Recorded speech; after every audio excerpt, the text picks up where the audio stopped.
تو وہ شخص جس نے اس کی بنیاد خود ڈالی ہے اور خود اس کو تعمیر کیا ہے اور پانے چھنس شہری کام تھی کرمس پانے چھنس بورڈ تھی کرمس پانے چھنس فٹنگ تھی کرمس جتنی تفصیلات اس شخص کو معلوم ہو ظاہر سی بات ہے دیکھنے والے کو اتنی تفصیلات معلوم نہیں ہو سکتی تو وہ تو یقین کے درجے میں کہے گا فلاں تاریخ کو سنگ بنیاد ڈالا گیا پھر یہ ہوا اتنے سال اس کو لگے تعمیر میں اتنا خرچہ اس کو لگ گیا میرے پاس کتاب موجود ہے اتنی اینٹیں لگی ہوئی ہیں اینٹوں کی ریٹ یہ تھی مزدوروں کی ریٹ یہ تھی اور اتنے پیسے اور یہ تو جتنی تفصیلات وہ بتائے گا ظاہر سی بات ہے دیکھنے والا تو اتنی تفصیلات نہیں بتا سکتا حالانکہ یقین تو تینوں کو ہے علم الیقین والا بھی کہتا ہے یہاں تجھے مسجد عین الیقین والا کہتا ہے میں نے اپنے آنکھوں سے دیکھا ہے لیکن حق الیقین والا جو ہے وہ بھی کہے گا ہاں یہ تو ہے لیکن وہ اس کی تفصیلات سے باخبر ہے تو انبیاء علیہ الصلوۃ والسلام کو صرف علم الیقین نہیں ہوتا ہے کہ بس یقین یا حق عین الیقین ہے کہ دیکھ لیا یہ اللہ تبارک تعالیٰ کسی چیز کی حقیقت سے بھی ان کو باخبر کر لیتے ہیں اس چیز کے اندر اصل حقیقت کیا ہے یہ ہے کیا چیز تو بہرحال حواریین نے یہ کہا تھا کہ وَتَطْمَئِنَّ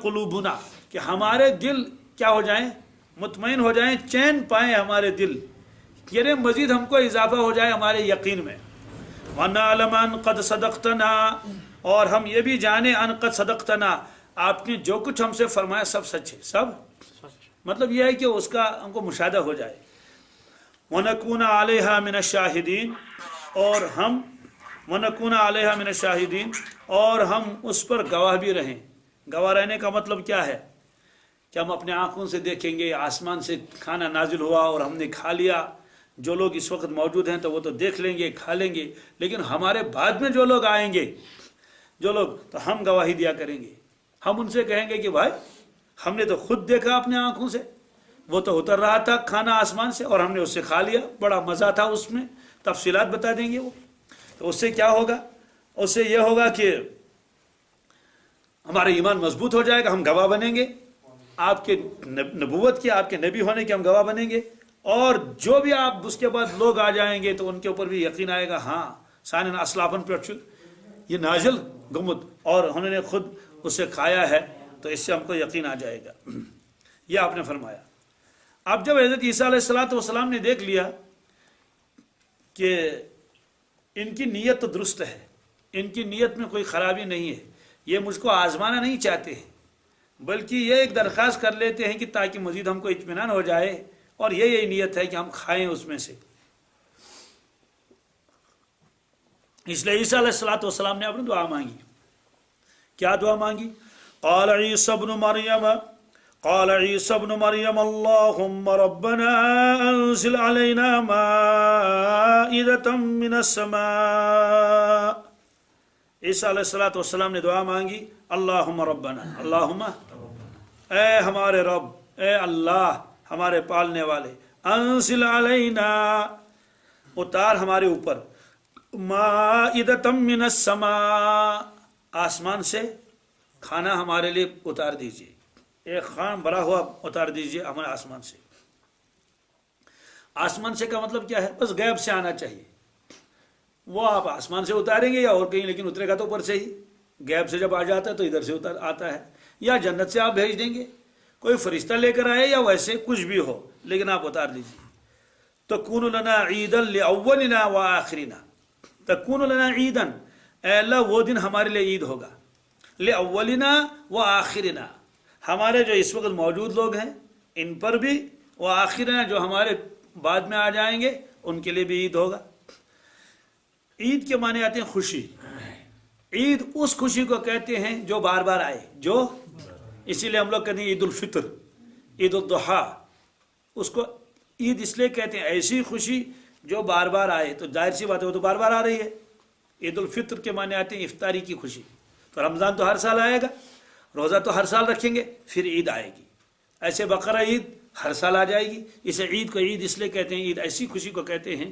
جو خوشی بار بار آ جائے کسی نے نیا مکان بنایا اس کو خوشی ہے اس کو عید نہیں کہتے کسی کا بیٹا پاس ہو گیا اس کو عید نہیں کہتے خوشی تو کہہ سکتے ہیں اس کو ہے یمن چاز خوشی ہے نا ایسے ہی کسی کو نوکری مل گئی تو ظاہر سی اس کو عربی عید نہیں کہیں گے اس کو کہ وہ تو خوشی ہے لیکن عید کا لفظ جہاں بھی آ جائے گا اس کا مطلب تو کہ وہ ایسی خوشی ہے جو وہ بار بار آ رہی. انہوں نے کہا کہ وہ تو عید ہوگی ہمارے لیے، جس دن وہ کھانا اترے گا تو خوشی ہوگی. پھر دوسری بات، پھر ہمارے جو بعد میں آئیں گے وہ یاد کریں گے، کہیں گے ہے فلان طریقس پہ سانن پرانن پہ نازل گمت کیا آسمان پہ کھین. وہ تو بطور فخر کے کہیں گے کہ ہمارے بڑے تو ایسے تھے، ان کا اللہ کے ساتھ ایسا گہرا تعلق تھا کہ انہوں نے عیسیٰ علیہ السلام سے درخواست کر لی، عیسیٰ علیہ السلام نے اللہ سے مانگا اور آسمان سے کھانا نازل ہو گیا. اور اس میں یہ بھی ہے کہ جب وہ یہ تذکرہ کرتے رہیں گے کہ عیسیٰ علیہ السلام سے دعا مانگی اللہ تبارک تعالیٰ سے، معلوم ہوا کہ عیسیٰ علیہ السلام خود اللہ نہیں تھے، انہوں نے خود کھانا بنا کے اور اس کو پیدا کر کے ان کے سامنے پیش نہیں کیا. ان کو بھی تو درخواست کرنی پڑی، یا اللہ بھیج دے آسمان سے کھانا، بس خوشی کا دن ہوگا وہ. یہ فرمایا تکون لنا عیدا لاولنا وآخرنا، ہمارے پہلوں اور پچھلوں، اگلے پچھلوں کے لیے وہ ہمارے لیے عید اور خوشی کا دن ہوگا. وآیۃ منک، اور آپ کی جانب سے ایک نشانی. ایک کس چیز کی؟ آپ کی قدرت کی نشانی، عیسیٰ علیہ السلام کے نبی کی ہونے کی نشانی، اور جو حواریین ہیں ان کی درخواست قبول ہو گئی، ان کے مقبول ہونے کی نشانی. اور ایک آیت وارزقنا، ہم کو رزق دے دیجیے.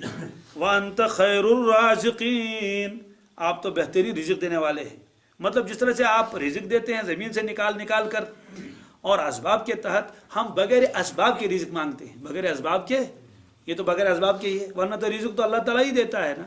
لیکن اس میں اسباب کا دخل ہے کہ کھیتی کر لو اور فلاں چیز کر لو اور گائے کو گھاس ڈال دو تب جا کے آپ کو دودھ ملے گا. یہ فرمایا کہ وارزقنا وانت خیر الرازقین. یہ دعا مانگی عیسیٰ علیہ السلام نے. جب یہ دیکھ لیا کہ یہ جو میرے حواریین ہیں ان کی نیت صحیح ہے، اب اللہ تبارک تعالیٰ جواب واپس فرماتے ہیں. قال اللہ انی منزلها علیکم، اللہ تبارک تعالیٰ نے فرمایا انی، بے شک میں، منزلها علیکم، میں اتاروں گا تمہارے اوپر وہ کھانا جس کی تم فرمائش کرتے ہو. لیکن سنو، فمن یکفر بعد منکم، اس کھانے کے نازل ہونے کے بعد جو تم میں سے ناشکری کرے گا، کیا کرے گا؟ فإنی اعذبہ عذابا لا اعذبہ احدا من العالمین، تو میں اس کو ایسا عذاب کروں گا لا اعذبہ احدا من العالمین، پورے تمام عالمین میں سے میں نے ایسا عذاب کسی پر نہیں کیا ہوگا جیسا اس پر کروں گا. یعنی زبردست عذاب کر لوں گا اگر اس کے بعد ناشکری ہو گئی. تو اب بعض حضرات فرماتے ہیں جب اللہ تعالیٰ نے فرمایا ٹھیک ہے میں یہ کر لیتا ہوں، اس لیے سارے گھبرا گئے. حواری نے کہا ہتاس آج چھنتل ضرورت کہ ہتاس معافی منگو تو آج چھن ضرورت کی اس کھمو بھلائی میں کیا یہ زمین مز کھش آلو کنڈ وغیرہ، تو بھائی ہمیں اس کی ضرورت نہیں ہے. تو بعض حضرات نے مفسرین کرام کی اس میں دونوں قول ہیں. یہ اللہ تعالیٰ کی یہ دھمکی سن کر وہ گھبرا گئے کہ معلوم نہیں ہم شکر کر سکیں گے یا نہیں کر سکیں گے، تو معافی مانگی کہ بھائی ہمیں اب ضرورت نہیں ہے. تو بعض حضرات مفسرین جو جمہور مفسرین فرماتے ہیں کہ نہیں، وہ نازل ہوا کھانا نازل، کیونکہ اللہ تعالیٰ نے فرمایا ٹھیک ہے، لیکن ساتھ میں یہ شرط تھی کہ میں ایسی پٹائی کروں گا پھر یاد رہے گا. اب پھر ہوا یا کیا ہوا وہ آگے آئے گا. تو اللہ تعالیٰ نے فرمایا کہ جو تم میں سے کفر کرے گا اس کے بعد، فإنی اعذبہ، میں اس کو عذاب کروں گا ایسا، عذاباً ایسا عذاب، لا اعذبہ، کہ میں نے اس وقت تک پورے عالم میں سے کسی کو ایسا عذاب نہیں کیا ہوگا، احد من العالمین، یعنی اس وقت اس زمانے میں جہاں والوں میں کسی کو میں نے ایسا عذاب نہیں کیا ہوگا، ایسا عذاب کر لوں گا. اس سے علماء کرام فرماتے ہیں، اس سے معلوم ہوا کہ جب نعمت بڑی ہوتی ہے تو اس کا شکر بھی ویسا ہی ہونا چاہیے. اللہ نے بڑی نعمت دے دی ہے، کوئی بھی چیز دے دی ہے، اس کا شکر کرنا چاہیے. نعمت کے اوپر جو شکر ہوتا ہے تو اللہ تعالیٰ فرماتا ہے لئن شکرتم لازیدنکم، اگر تم میرا شکر ادا کرو گے تو میں نعمت میں اور اضافہ کر دوں گا. پہلے معمولی کسی قسم کی گاڑی تھی، اب ذرا بڑی والی گاڑی لائی تو اس لیے اب شکر میں اضافہ ہونا چاہیے. پہلے کچا مکان تھا اسی میں رہ رہا تھا، شکر تو اس میں بھی ہونا چاہیے. اب اللہ تعالیٰ نے نیا مکان دیا تو اور زیادہ شکر چاہیے. پہلے کرائے کے مکان میں رہتے تھے، اب اپنا مکان ہے تو اس میں کیا چاہیے؟ اور زیادہ شکر چاہیے. تو نعمت جتنی بڑی ہوگی اتنا شکر بھی آدمی کے اوپر کیا ہے؟ لازم ہے. یہ فرمایا. اور اگر ناشکری ہو گئی پھر تو اللہ تعالیٰ کا عذاب سخت ہے. وَلَئِن كَفَرْتُمْ إِنَّ عَذَابِي لَشَدِيدٌ، اگر تم نے میری نافرمانی کی تو میرا عذاب بہت سخت ہوگا. اس کی شکل کیا ہے؟ فرمایا کہ وہ شکل اللہ نے نہیں بنائی، عذاب کی شکل کیا ہوگی. اب پھر ان کے پاس آیا کیا؟ ان کے پاس کون سی نعمت آ گئی؟ حدیث پاک میں ہے، اور یہ روایت ہے ترمذی کی. ترمذی کی روایت ہے، اس میں یہ ہے کہ جب انہوں نے دعا مانگی تو اللہ تبارک تعالیٰ نے آسمان سے ان کے لیے وہ خوان بھیجا. اس میں کیا تھا؟ حضرت عمار ابن یاسر کی روایت ہے ترمذی شریف میں، فرمایا کہ وہ آسمان سے نازل ہوا، اس میں روٹی اور گوشت تھا. کیا؟ پکا پکایا سوچتا بھی ماز تو. اب وہ گوشت کس چیز کا بنا ہوا تھا، کس جانور کا تھا یہ تو نہیں بتایا گیا، لیکن گوشت تھا اور بنا ہوا گوشت تھا، پکا پکایا گوشت تھا، اور روٹیاں بھی اعلیٰ درجے کی تھی. اب روٹیوں میں بھی قسمیں ہوتی ہیں دنیا میں، گوشت میں بھی قسمیں ہوتی ہیں. اب جب یہ ایک ہی مرتبہ نازل نہیں ہوا، کہتے ہیں کہ یہ لگاتار نازل ہوتا رہا اور اس کو کھاتے رہے، لیکن 2 شرطیں تھیں اس میں. کیا؟ خیانت نہیں کرو گے. سوال خیانت کا کیا مطلب ہے؟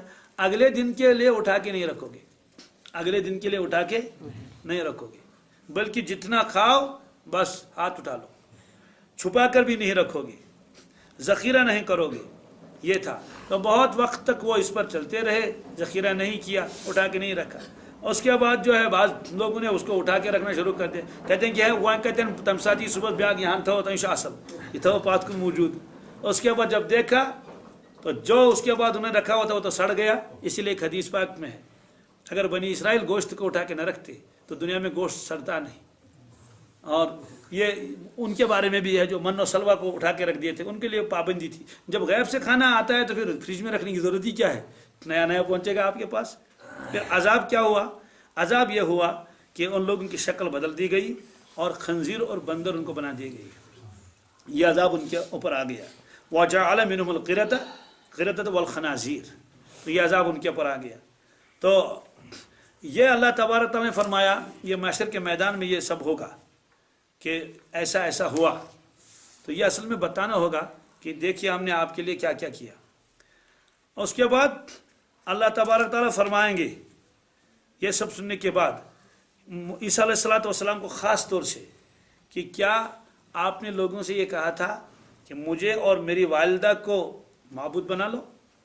تو ظاہر سی بات ہے عیسیٰ علیہ السلام نے کہاں فرمایا تھا، انہیں نہیں فرمایا تھا. اصل میں نصارہ کو وہاں کھڑا کر دیا جائے گا اور نصارہ کے سامنے عیسیٰ علیہ السلام سے یہ سوال جواب ہوگا. حدیث پاک میں جب اللہ تعالیٰ فرمائیں گے کہ انت قلت للناس اتخذونی وامي الہین من دون اللہ، کہ حضرت عیسیٰ علیہ السلام تو گھبرا جائیں گے، توبہ توبہ کہیں گے کہ اے اللہ آپ کو معلوم ہے میں نے ایسی بات تو ان کے سامنے نہیں کہی تھی. تو یہ پھر یہ کیوں ہوگا؟ یہ ان نصارہ کو بتانے کے لیے کہ نصارہ دیکھو جو تم نے عقیدہ بنا رکھا تھا اس کی تردید خود عیسیٰ علیہ السلام کر رہے ہیں. تو ورنہ انبیاء علیہ السلام سے پوچھنے کی ضرورت ہی نہیں. یہ بالکل ایسا جیسے قرآن پاک میں ایک جگہ ہے وَإِذَا الْمَوْعُودَةُ سُئِلَتْ بِأَيِّ ذَنبٍ قُتِلَتْ، کہ اللہ تبارک تعالیٰ قیامت کے دن ان تمام بچیوں کو زندہ کریں گے اور زندہ کرنے کے بعد ان کو سامنے لایا جائے گا اور ان سے سوال ہوگا بِأَيِّ ذَنبٍ قُتِلَتْ، بتاؤ تم کس گناہ میں ماری گئی، تو کیا جرم اوسو کرمت تو آئے وہ مارنا. تو اللہ تبارک تعالیٰ کو معلوم نہیں ہے کہ انہوں نے تو کوئی جرم ہی نہیں کیا تھا. 6 مہینے کی بچی ہے، 4 مہینے کی بچی ہے، 2 دن کی بچی ہے، 10 دن کی بچی ہے، کیونکہ جس کو جب موقع ملتا تھا وہ اپنی بچی کو زندہ دفن کر لیتا تھا، کوئی جلدی کوئی ذرا بدیر. تو اللہ تبارک تعالیٰ کو سب معلوم ہے. اصل میں ہوگا کیا؟ اصل میں ہوگا یہ ہے کہ ان کے جو ان کے باپ ہوں گے ظالم باپ، ان کو جمع کر لیا جائے گا، کھڑا کر دیا جائے گا، ان کے سامنے ان بچوں سے سوال ہوگا. وہ جواب میں کہیں گے ہمیں کچھ معلوم نہیں، ہمیں کیوں مارا گیا، یہ ہمارے ظالم باپ موجود ہیں یہاں، ان سے پوچھ لیجیے. تو وہ ظالم تو کوئی جواب ہی نہیں دے سکیں گے. تو ان کے اوپر جو مقدمہ ہوگا اس کو مزید مضبوط بنانے کے لیے یہ بچیاں خود گواہی دیں گے کہ ہم تو بے قصور تھیں، ہمیں کوئی قصور نہیں تھا، ان ظالموں نے ہم کو کیا کر لیا، زندہ مار ڈالا. تو عیسیٰ علیہ السلام سے پوچھ گچھ ہوگی کہ آپ نے ایسا کیا تھا، تو وہ معذرت کریں گے. اور اصل میں بتانا سنانا کن کو مقصود ہوگا؟ نصارہ کو مقصود ہوگا کہ دیکھو جو عقیدہ تم نے بنا رکھا تھا اس کی تردید تو خود عیسیٰ علیہ السلام کر رہے ہیں. تو عیسیٰ علیہ السلام فرمائیں گے کہ میں نے ان کو یہ تعلیم نہیں دی تھی. تو ان آیتوں میں یہی ہے.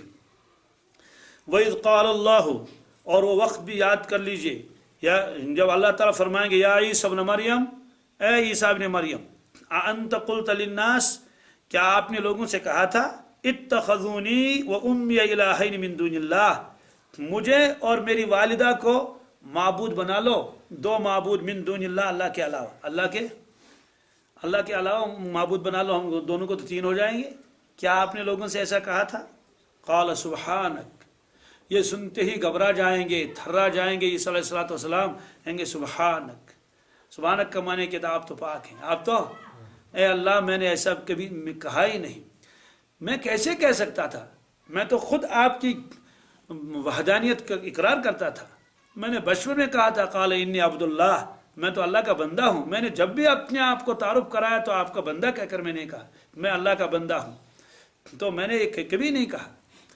تو اس طرح سے، اور خود آپ نے مجھے نبی بنا کر بھیجا تھا، تو جس کو اللہ تعالیٰ نبی بنائے گا تو وہ لوگوں سے کیسے کہے گا کہ میں اللہ تعالیٰ کا شریک ہوں، میں نے ایسا کبھی نہیں کہا۔ سبحانک، آپ تو پاک ہے، میں آپ کے متعلق ایسا عقیدہ کیسے رکھ سکتا تھا، یا ان لوگوں کو کیسے ایسی تعلیم دے سکتا تھا، بالکل میں نے ایسا کہا نہیں ہے۔ ما یکون لی ان اقول، اور میرے لیے یہ کب زیبا تھا کہ میں ایسی بات کہہ دیتا، ما لیس لی بحق، جس کا مجھے حق ہی نہیں پہنچتا۔ تو معبود ہونے کا حق مجھے کہاں پہنچتا ہے؟ اگرچہ میں نے معجزات بھی دکھائے، وہ تو آپ کے مدد کی وجہ سے میں نے وہ دکھائے تھے، یہ لوگ تو خود گمراہ ہو گئے۔ ان کنت قلتہ فقد علمتہ، اے رب اگر میں نے ایسا کہا ہوتا آپ کو ضرور معلوم ہوتا، چونکہ آپ تو جانتے ہیں، لیکن میں نے کہا بھی نہیں، میرے دل میں بھی یہ نہیں، وسوسہ بھی نہیں آ سکتا ہے کہ کوئی اللہ کا بندہ ہو اور وہ پھر نبی ہو اور وہ پھر اس کے دل میں یہ آئے کہ کیا میں معبود بن لوں، ایسا تو نہیں۔ فقد علمتا، آپ کا معلوم ہے اگر میں نے ایسا کہا ہوتا، کیوں؟ تعلم ما فی نفسی، جو کچھ میرے دل میں ہے آپ اس سے باخبر ہیں، آپ میری نیت سے بھی باخبر ہیں، میرے قول تو بہرحال اس سے تو بدرجہ اولا آپ جانتے ہیں، لیکن میرے دل میں کیا ہے یہ بھی آپ جانتے ہیں۔ ولا اعلم ما فی نفسک، مجھے معلوم نہیں آپ کے دل میں کیا ہے، یعنی میں آپ کے علم کا احاطہ نہیں کر سکتا، مجھے تو کچھ بھی خبر نہیں، بس اتنی خبر ہے جتنی آپ مجھے بتا دیں گے، لیکن آپ کو تو میرے بارے میں تو سارے حالات معلوم ہیں، اگر میں نے ایسا کہا ہوتا تو آپ کو تو ضرور علم ہوتا، لیکن آپ کے علم میں نہیں، اس لیے میں نے کہا ہی نہیں ایسا۔ انک انت علام الغیوب، آپ تو علام الغیوب ہیں، آپ تو جاننے والے ہیں۔ ما قلت لهم الا ما امرتنی، میں نے ان کے سامنے کوئی بات نہیں رکھی مگر وہی جو آپ نے مجھے حکم دیا، جتنا آپ نے مجھے بتا دیا ان کو بتانے کے لیے وہی بات میں نے بتا دی۔ ما قلت لهم، میں نے نہیں کہا ان سے، الا مگر ما امرتنی بہ، جس کا آپ نے مجھے حکم دیا، آپ کے احکامات میں آپ ان تک پہنچاتا رہا، آپ کے پیغامات میں پہنچاتا رہا، اور اس میں سب سے بڑا پیغام تھا ان اعبدوا اللہ ربی و ربکم، یہ کہ لوگوں عبادت کرو اللہ تبارک تعالیٰ کی، وہ میرا بھی رب ہے وہ تمہارا بھی رب ہے۔ میں نے اپنے آپ کو جب بھی پیش کیا تو بندے کی حیثیت سے میں نے ان کے سامنے پیش کیا کہ میں اللہ کا بندہ ہوں، میں اس کی عبادت کرتا ہوں۔ ان اعبدوا اللہ، لوگوں عبادت کرو اللہ کی، ربی و ربکم، جو میرا بھی رب ہے تمہارا بھی رب ہے۔ وکنت علیہم شہیدا، اور میں جب تک وہاں تھا میں باخبر تھا کہ وہ کیا کام کرتے ہیں۔ ما دمت فیہم، جب تک میں ان کے ساتھ رہا، جب تک میں وہاں رہا تو میں تو حاضر تھا وہاں، وکنت علیہم شہیدا، میں ان کے اوپر خبردار تھا، گواہ تھا۔ فلما توفیتنی، اور جب مجھے اٹھا کے لے گئے آپ، کنت انت الرقیب علیہم، آپ تو خود ہی خبردار تھے انہوں نے کیا کیا۔ وانت علی کل شیء شہید، اور آپ تو ہر چیز پر کیا ہیں، باخبر ہیں۔ مجھے معلوم نہیں بعد میں انہوں نے میرے بارے میں کیا کیا عقیدہ گھڑا، معلوم یہ ہوا کہ جو بعد میں انہوں نے وہ جو عقیدہ ان کا ہے وہ میرا کہا ہوا عقیدہ نہیں ہے، انہوں نے خود وہ عقیدہ گھڑ لیا ہے۔ اس کے اندر کوئی تفصیلات اور بھی آئے گی انشاءاللہ، یہ آیتیں ابھی نامکمل ہیں۔ اللہم صلی علی سیدنا محمد وعلی آل سیدنا محمد واصحاب سیدنا محمد وبارک وسلم علیہم۔